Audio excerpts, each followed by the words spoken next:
मित्रों, अभी बताया जा रहा था हम अपने स्वार्थ के लिए काम करेंगे तो क्या परिणाम मिलेगा और परमार्थ में काम करेंगे तो क्या मिलेगा। स्वार्थ में तो पूरी दुनिया जीती है। आप देखिए, जानवर भी अपने बच्चे को भूखे नहीं सोने देता है। वो भी चाहता है कहीं से कुछ लाएं और अपने बच्चे को खिलाएं। वो भी भूखे नहीं सोने देता है। फिर इंसान उस लेवल से जी के क्या करेगा? फिर हम में, आप में और जानवर में फ़र्क क्या रहेगा? और ध्यान जब हम लोग करते हैं तो यहाँ हाथ पसार के कहते हैं स्वस्ति प्रजाभ्याम परिपालयन्ता न्यायेन मार्गेण मही महिषा। हम सबके लिए मांगते हैं, हम सबके सामने हाथ पसार के मांगते हैं, हम सबकी बात करते हैं, केवल अपनी बात नहीं करते हैं। और अपना देश तो बहुजन हिताय बहुजन सुखाय की बात करता है। हम लोग कहाँ कहते हैं ना खाली हमारा हित हो। हम लोग शांति पाठ भी करते हैं, तो पता नहीं बाकी भाई केवल साथे साथे दोहराते हैं कि उसका अर्थ भी जानते हैं। कई भाई तो दोहरा देते हैं केवल, शांति पाठ मतलब शांति करके चले जाइए। हम लोग सब में शांति मांगते हैं, पृथ्वी पर, वनौषधि पर, हर चीज़ पर, औषधि में, सारी जितनी वनौषधियाँ हैं धरती पर, जितनी औषधियाँ हैं उन पर, पर्वत, पहाड़, नदी, झरना, पूरे विश्व की शांति की बात करते हैं। स्वार्थ में जीने वाला व्यक्ति बहुत आगे तक नहीं जा सकता है। आप गांव में इसका एग्जाम्पल हमेशा मिलता होगा। कई ऐसे व्यक्ति हैं जो स्वार्थ में केवल जीते हैं, परमार्थ से उनको कोई लेना देना नहीं है। अब प्रश्न उठता है, क्या परमार्थ में जीने वाले लोगों को सुख चैन मिलता है? परमार्थ में जीने वाले को चैन मिलता कि नहीं पता। नाम, इज्जत, शोहरत की कमी नहीं होती। गांधी जी अपना पूरा जीवन परमार्थ में लगा दिए हैं। क्या हुआ? मिला जीवन में कि नहीं मिला? भरपूर मिला। राजेंद्र बाबू गांधी जी की एक पत्र लिखने के कारण अपने जीवन में बैरिस्ट्री करने के बाद परिवार को त्याग दिए। माँ छाती पीटते रह गई और भारत माँ की सेवा में अपने आप को समर्पित कर दिए। घाटे में रहें कि फायदे में रहें? आप सब लोग पढ़े लिखे आदमी हो। देश का पहला राष्ट्रपति जब बनाने की बात आई तो गांधी जी ने स्पष्ट कहा कि एक ऐसा नौजवान जो अपने कैरियर के चरम पर था, जिसकी क्वालिटी शिक्षा में इतनी बेहतरीन थी, उसके बावजूद मैंने एक पत्र लिखा कि देश की आज़ादी में आपकी आवश्यकता है, आपकी ज़रूरत है। बिना किसी परवाह के, बिना किसी संकोच के, निस्वार्थ भाव से उन्होंने सब कुछ त्याग कर और देश की आज़ादी के लिए आ गए। हम देश का पहला राष्ट्रपति उन्हें ही बनाएंगे और कोई नहीं। इसी बिहार के डॉक्टर राजेंद्र बाबू थे। मेरे मित्र, समाज में देने वाले को कभी कमी नहीं होता है, लेकिन भाव होना चाहिए। आजकल तो देने का भी फार्मूला अलग हो गया है भाई। उस फार्मूले से थोड़ा सा तकलीफ होता है। जाड़े में कंबल बांटेंगे, एक कंबल को 22 आदमी पकड़े हैं। लगता है जैसे उसका एक एक धागा खींच ले जाएगा। और फोटो खिंचवा रहा है, भीतर वाला डरे दुबका है कि 2200 में से 2 को गिर गया तो हम ठंड से तो बाद में मरेंगे, इसके वजन से पहले मर जाएंगे। चिपके हुए हैं, अब 22 आदमी है। कभी कभार देखिएगा, प्राकृतिक कोई आपदा है, कोई फल बांट रहा है, अब 1 केला दिया है, 6 गो पति पत्नी, 2 गो बच्चा उसके परिवार के, और 1 केला पर 6 हाथ रख के फोटो खिंचवा रहा है।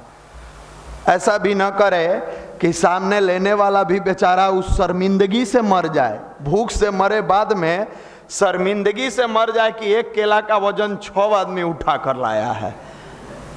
देने की जहाँ तक बात हुई, महाभारत काल में भी आपने देखा और रामायण काल में भी देखा। दोनों काल साक्षी रहा।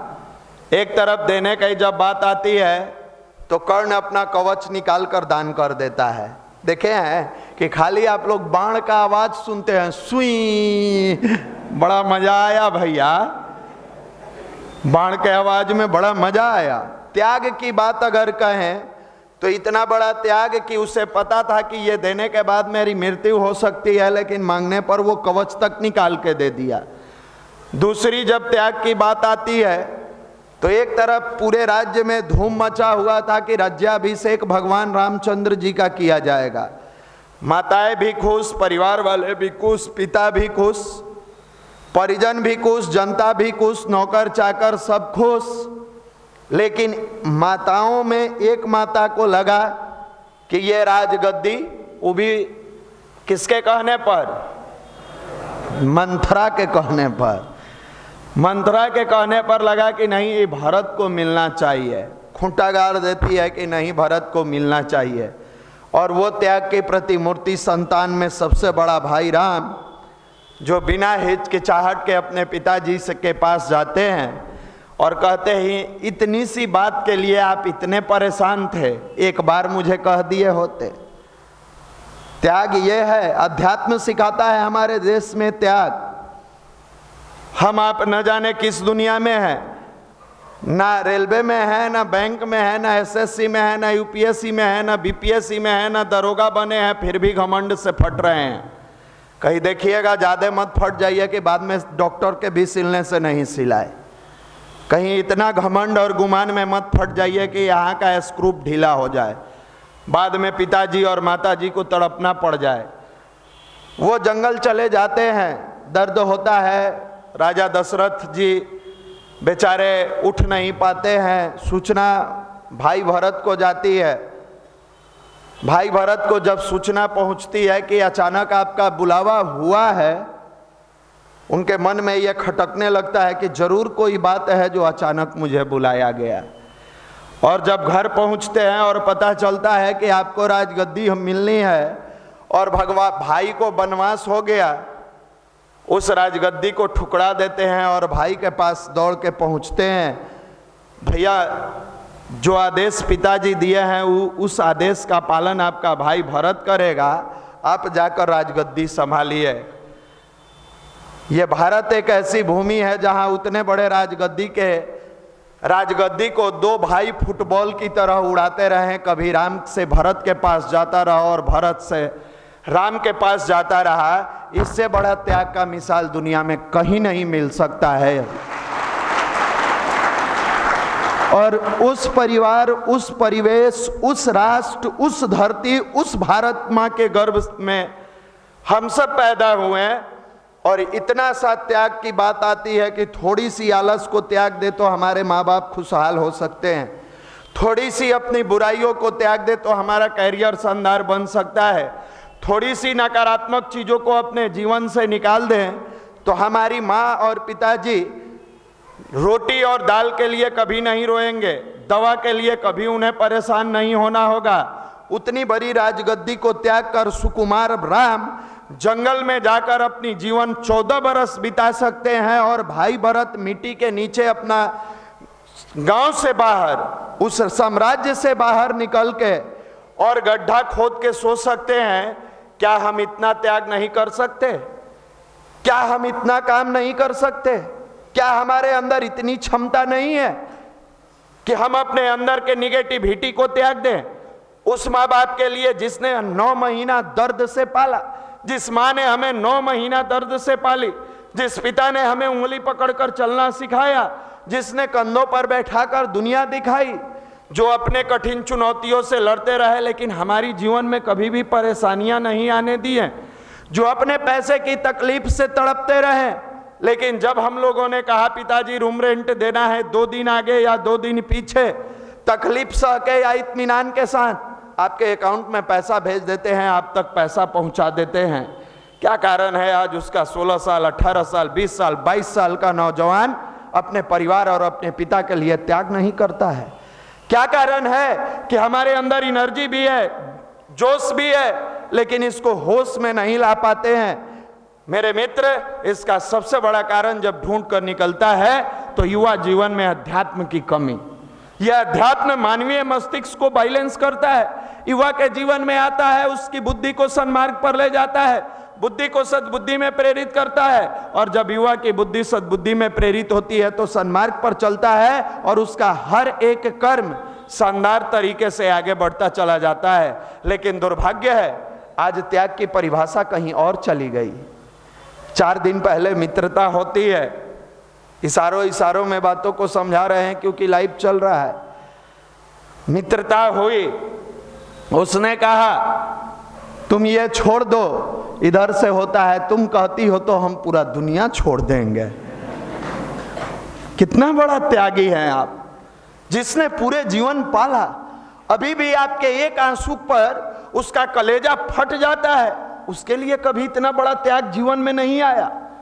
उसके लिए कभी दर्द नहीं आया कि मेरी माँ कई रातें भूखे सोती होगी, मेरी माँ कई रातें बेचैन हो जाती होगी, मेरी माँ को समय से दवा नहीं मिलता है, मेरे पिताजी को आज भी बुढ़ापे में परिश्रम करना पड़ता है, आज भी कई रात उनकी तनाव में बीत जाती है। और तो और कभी वो गुस्सा में डांट दिए, 1000 बार उन्होंने प्यार किया, उसको कभी आपने गांठ में बांध कर नहीं रखा, और एक बार डांट दिए उसको अपने दिल में सजा लिया। क्यों डांटे हैं? हमको डांट कैसे दिए? हम तो बैंकिंग की तैयारी करने वाले हैं। मेरे मित्र, जिस पर अधिकार होता है प्यार करने का, उसी पर डांटने का भी अधिकार होता है। वो परिवार हो, भाई हो, समाज हो, कोई हो। आपको रास्ते चलते व्यक्ति कोई नहीं डांट सकता है, जो प्यार देता है वही डांटता है।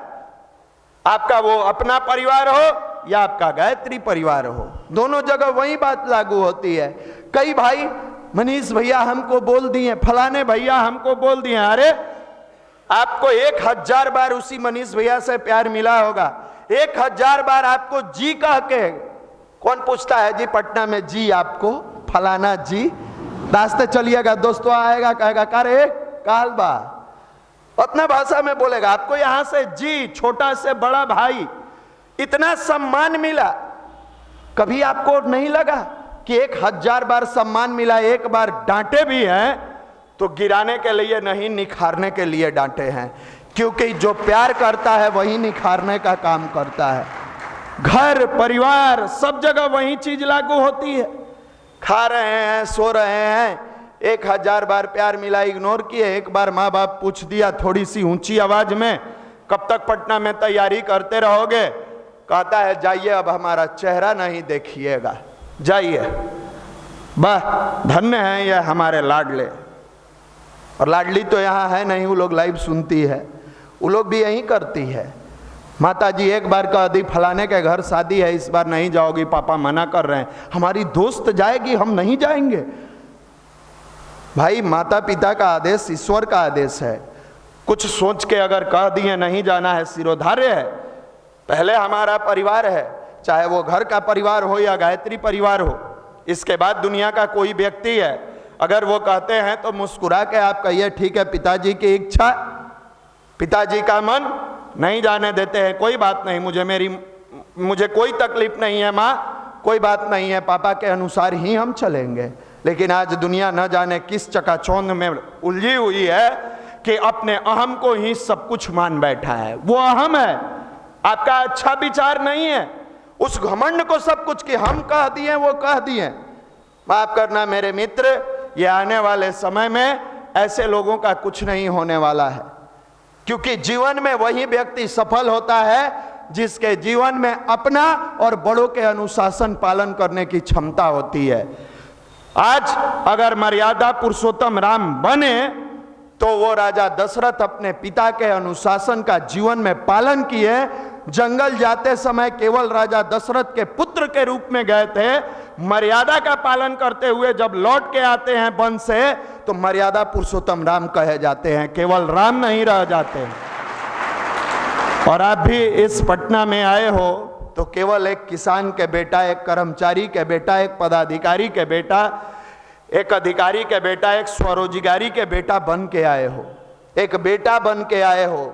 लेकिन नियमितता पूर्वक अगर आप गायत्री की साधना करते हो, नियमितता पूर्वक अच्छी पुस्तकों का स्वाध्याय करते हो, नियमितता पूर्वक अपनी जीवनचर्या को अनुशासित करते हो, तो आए हो साधारण परिवार से आए हो, किसान बन के आए हो, केवल बेटा बन के लौटोगे पदाधिकारी बेटा बनकर। इसकी गारंटी यहां से दी जाती है। ये क्षमता आपके अंदर है, ये क्षमता हम सबके अंदर है। मेरे मित्र, सोचना तो होगा। और अनुशासन, मैंने सुबह एक अनुशासन की कहानी सुनाई थी। हमसे एक व्यक्ति मिले, आज उनकी उम्र 55 साल है। उन्होंने 55 साल में शरीर हिस्ट पुष्ट है, कोई बीमारी नहीं है। अचानक 3-4 दिन पहले उनसे बातचीत बैठने के क्रम में होने लगी, बीमारी के नामों का जिक्र होने लगा कि आजकल कम उम्र में ये होता है, ऐसे होता है। उन्होंने अनुशासन बताया कि निशांत जी अनुशासन में क्या होता है। 35 बरस के जब उनकी उम्र थी, आज के 20 साल पहले, वो बोले कि हमारा जब शुगर चेक हुआ तो शुगर था, डायबिटीज उनके शरीर में था, कोलेस्ट्रॉल बढ़ा हुआ था, अलग अलग प्रकार की 8 बीमारियों का अटैक शरीर पर था। कहा कि हम तनाव में आ गए थे कुछ दिनों के लिए कि इतनी सारी बीमारियां, अभी जीवन लंबी है, 35 बरस उम्र है, बच्चे सब छोटे छोटे हैं, कोई तीसरा में कोई 5वां में पढ़ रहा है, हमारा जीवन चलेगा कैसे, कटेगा कैसे। हम कहीं गए, लोगों ने कहा कि देखिए जीवन में बीमारी बुलाने का सबसे बड़ा इनविटेशन कार्ड ये जिह्वा है, जीभ है। ये जो चपचपाता है कि ये खा लें, वो खा लें, ऐसे खा लें, ये खाने में तो इसको टेस्टी लगता है, लेकिन हमारे शरीर में ये बीमारी को आमंत्रित करता है, बुलाता है, इनविटेशन देता है। मैंने उसी दिन ठान लिया कि अब हम अपने जीवन को सही दिशा में ले जाएंगे और इन बीमारियों से लड़ेंगे। लड़ने के लिए सबसे पहले उन्होंने आयुर्वेद को जीवन शैली बनाया, जिसकी चर्चा हम लगातार लंबे समय से ये युवा प्रकोष्ठ करते रहा, हम लोग करते रहे। कह कि मैंने सबसे पहले आयुर्वेद को जीवन शैली बनाया, खान पान को संतुलित किया। पहले था कि हम सुबह में 6-7 रोटी नाश्ता, दोपहर में हुमच के चावल दाल सब्जी, फिर रात में खाना। मैंने सुबह में आयुर्वेद को ही, फल को, फलाहार को, जो सबसे सस्ता फल रहा, मैंने नाश्ता, और सुबह में 2 रोटी की नाश्ता। अचानक तो नहीं हुआ, लेकिन धीरे धीरे कंट्रोल करते करते मन तो खिंचाता था, लेकिन मन में उसी अनुशासन का डंडा चलाते थे। खिंचाए, रोकते थे कि नहीं, तुमको उधर नहीं जाना है, क्योंकि तुम्हें स्वस्थ रहना है, तुम्हारे कंधों पर बहुत सारी भार है, परिवार का, पिता का, माँ का, बच्चों का, समाज का, राष्ट्र का, बहुत सारी चीजों को लेकर चलना है, तुमको स्वस्थ रहना अनिवार्य है। और मैंने डंडा मारना वहां शुरू किया। आपको आश्चर्य होगा कि 2 साल बाद उनका सब कुछ नॉर्मल होता चला गया, और आज 20 साल बाद बताएं, हमारे उनके शरीर में कोई बीमारी नहीं है, कोई बीमारी नहीं है। बोले सुबह की 2 रोटी सलाद के साथ, अंकुरित अनाज के साथ, साथ में हर्बल चीजों का सेवन नियमितता पूर्वक करते हैं। दोपहर में 1 रोटी, आधा रोटी, या कभी किसी दिन थोड़ा सा 2 चम्मच चावल। रात के भोजन में फिर 2 रोटी, और वहीं दाल या दूध के साथ, सलाद के साथ, और हर्बल से रिश्ता जुड़ा। आज मेरे जीवन में कुछ नहीं है, कोई बीमारी नहीं है। अब इसको अपने जीवन में नहीं उतारने लगिएगा। निशांत भैया कहे हैं 2 रोटी खाना है, पता चला गर्मी के दिन में चक्कर खा के क्लास में उलट गया। हम किसी और परिप्रेक्ष्य में हम लोग समझाते हैं, वो आपका एक टाइम और पीरियड आने के बाद। लेकिन इतना तो आप अभी कर सकते हो, 2 रोटी दाल जो खाते हो, जैसे खाते हो वो खाओ। बाहर के burger, pizza, samosa, jalebi, momo, chow mein, इससे तो थोड़ी दूरी बना लो, इससे तो थोड़ी सी अपने आप को दूर कर लो। हम उसमें इतना डूब गए हैं कि वो हमारे नर्वस सिस्टम को डैमेज कर रहा है, वो हमारी नर्वस सिस्टम को कमजोर कर रहा है। हमारे सोने की टाइमिंग बढ़ गई है, पढ़ने की टाइमिंग घट गई है। और यहाँ एपीजे अब्दुल कलाम जी मेरे सपनों के भारत किताब में 400 जड़ी बूटियों के, भारत के दिव्य जड़ी बूटियों का जिक्र करके गए, जिसमें ब्राह्मणी, शंखपुष्पी, गोछरू, तुलसी, जटामासी, सतावर, सफेद मूसली, कवच, इन सारी चीजों का आप में से कई लोग मेरे सपनों का भारत किताब पढ़े होइएगा, उनका उन्होंने जिक्र किया। और हम नौजवान उन दिव्य जड़ी बूटियों का त्याग करके और कहां सेट हो गए, जड़ी बूटी वो अश्वगंधा, गोछरू, तुलसी लिखे, हम यहाँ समोसा, बर्गर, पिज्जा, मोमो ढूंढ रहे हैं और सोच रहे हैं कि स्टडी टेबल पर हमारा मन क्यों नहीं लगता है। स्टडी टेबल पर बैठते हैं, मेरे मन पढ़ने में क्यों नहीं लगता है। मेरे मित्र, जब भी कोई तैलीय भोजन, कोई अनुशासित भोजन का सेवन आप नहीं करेंगे, जो आपको डाइजेस्ट होने में बहुत मेहनत लगाने वाला भोजन होगा, वो आपकी पढ़ाई की लेवल, आपकी पढ़ाई की क्वालिटी, आपके पढ़ाई के स्टडी टेबल का कंसंट्रेशन अवश्य भंग करती है, अवश्य भंग करती है। हमारे ऋषि महर्षियों ने स्पष्ट लिखा है, जैसा खाए अन्न वैसा बने मन। आप जिस प्रकार का भोजन करते हो आपके मन में उसी तरह के पॉजिटिव और निगेटिव थॉट आते हैं। आप याद करो, माँ के हाथ का भोजन मिलता था, माँ के एक आवाज पर आप उछल उछल के काम करते थे। आज माँ 10 बार बात करती है लेकिन आपके अंदर से कोई करंट पैदा नहीं। कर देंगे ना माँ, कर देंगे ना, थोड़ा देर चुप रहो ना, कर देंगे ना। क्या कारण है? उस माँ के हाथों का जो इमोशंस के साथ दी हुई रोटियां थी, वो प्यार था, वो आपके जीवन में जब जाता था, अपने माँ बाप के प्रति समर्पित होकर आप काम करते थे, अपने परिवार के प्रति समर्पित होकर भावनाओं से काम करते थे, क्योंकि वहां माँ के हाथों से जो इमोशंस मिलता था वो मेरे जीवन में घुलते चला जाता था, आपके जीवन में घुलते चला जाता था। आज पता नहीं किस तरह के, किस प्रकार के, किस संस्कार से वो सामान जिसका आप सेवन करते हैं, हो सकता है वो खैनी लगाया, उसी हाथ से गोलगप्पा खिलाया, वो नशा करता हो, वो मोबाइल में गंदी फिल्म को देखता हो और उसी मानसिकता के साथ कोई भोजन बना रहा है, उसी रोटी को आपके टिफिन में रख के पैक करके दे दिया, वो टिफिन आप खाओगे तो जिस मानसिकता के साथ वो टिफिन में रोटी पैक करके या बनाकर आपको दिया गया है, उसी मानसिकता के आप धीरे धीरे बनते चले जाते हो। और आज की युवा पीढ़ी 10 घंटा अपने स्टडी टेबल पर बैठकर मेहनत नहीं कर रही है, 8 घंटा सेल्फ स्टडी नहीं कर रही है, और आयुर्वेद उसको लगता है कि घास फूस खाकर करेंगे क्या। विटामिन्स चाहिए, विटामिन्स, मिनरल्स, घास फूस में क्या है? मेरे मित्र माफ करना, जब कोविड-19 की एंट्री हुई, यही घास फूस दुनिया में लोगों का जीवन बचाया।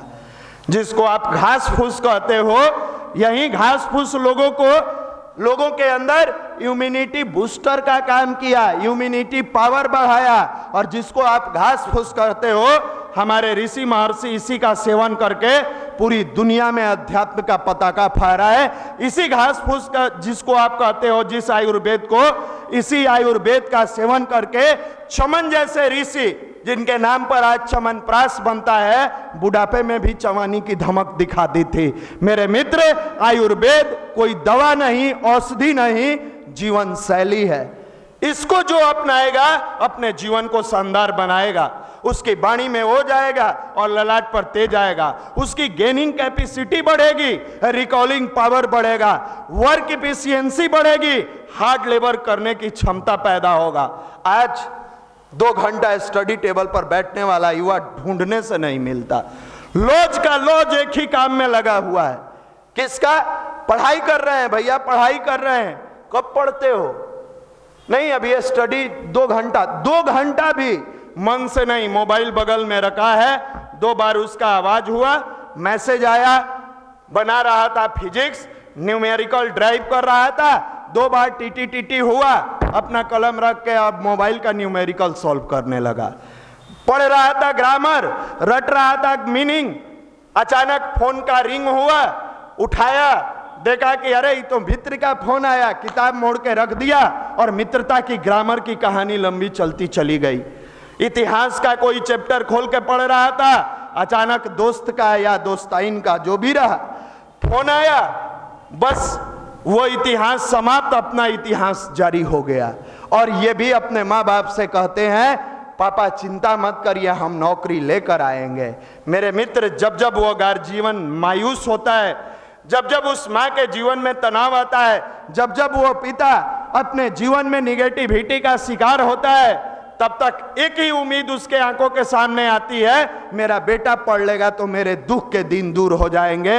इन बच्चों से हम पूछना चाहते हैं, क्या आपकी पढ़ाई उस दर्द के साथ होती है?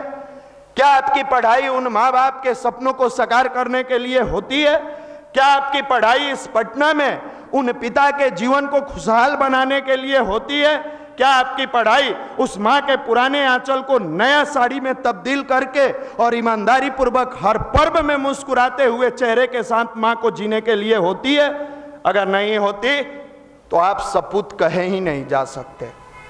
आप सपूत हो नहीं, आप भी उसी भीड़ में शामिल हो जो भेड़ की झुंड में पटना में आके स्मार्टफोन तो रखते हैं, लेकिन स्मार्टफोन रखने से माइंड स्मार्ट नहीं होता, कभी नहीं होता। ब्रांड के जीन्स पहनने से आपकी बुद्धि ब्रांडेड नहीं होती।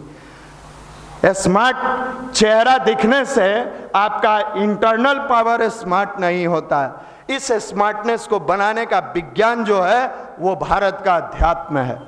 गायत्री महामंत्र अर्धनग्न फकीर के जीवन में इसका समावेश होता है तो राष्ट्रपिता के नाम से जाने जाते हैं। चौथा पास व्यक्ति के जीवन में इसका समावेश होता है। पंडित श्री राम शर्मा आचार्य 3200 किताब लिखने वाले हम सबके गुरु के रूप में जाने जाते हैं।